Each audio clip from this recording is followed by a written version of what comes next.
கொண்டை முடி அலங்கரித்து கொஞ்சம் கிளி கையில் வைத்து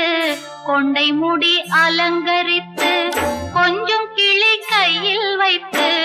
அஞ்சுக மொழி உமையாள் வீற்றிருந்தாள் அந்த அழகிய மாநகர் மதுரையிலே மதுரையிலே மதுரையிலே மதுரையிலே